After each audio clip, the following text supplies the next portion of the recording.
hapon kaya di kami makalabas ng bahay. Marami pa naman kaming balak gawin sa labas pero bigla na lang bumuhos ang ulan. Pero itong nanay ko ay naglalaba pa rin kahit umuulan. Wala na nga daw siyang maisuot kaya walang makakapihir sa kanya. Nung umaraw hindi naglaba, ngayon yung pakalakas-lakas ng ulan saka lang siya maglalaba. Iba din tong nanay namin, no?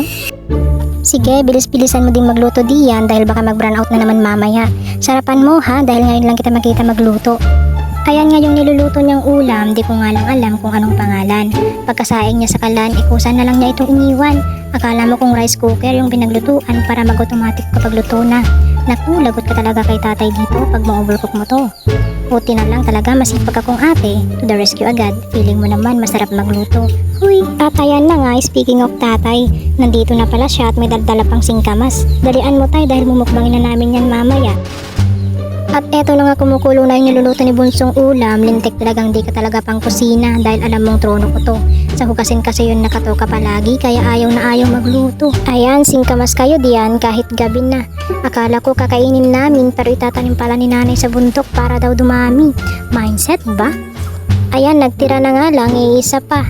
Naitanim mo na lang lahat yan, parang ayaw mo ata kaming bigyan. Habang nga hinihintay kong malutong itong ulam ay nakita ko tong tatay kong nagsusolo flight uminom. Kung samahan ko kaya tong magtagay para mas mabilis maubos. Charot lang, baka itakwil akong anak. Kawawa naman tong tatay ko, walang pulutan. Pagtiyagaan mo na lang muna yan, tay, di bale may newpon ka naman. Habang nga binibidyo ko yung tatay ko, di ko na napansin yung niluluto ko. Aba, hinango na pala, di ko man lang namalayan. Bilib ako sa tapang ng mata ng dalawang to, parang naka 24 hours duty. Batak na batak be, parang alam ko na future nyo. Nauna na nga silang kumain dahil gutom na kakalaro. Masarap ba niluto ni tita mga be, may lasa ba? Ayan, gabi na pala pero di pa tumila ang ulan. Sarap sanang mag-ulam ng kokak ngayon pero nagsasyat naman yung manghuhuli. Paano pa mag-iilaw ng kokak niyan? Baka pagewang-gewang lang sa daan. Tatapusin ko na nga tong pag-video ko dahil nag-aaya na nga silang kumain. Sumang-ayon naman mga alaga ko sa tiyan kaya bigla na lang akong nagutom. O mga be, hanggang sa huli!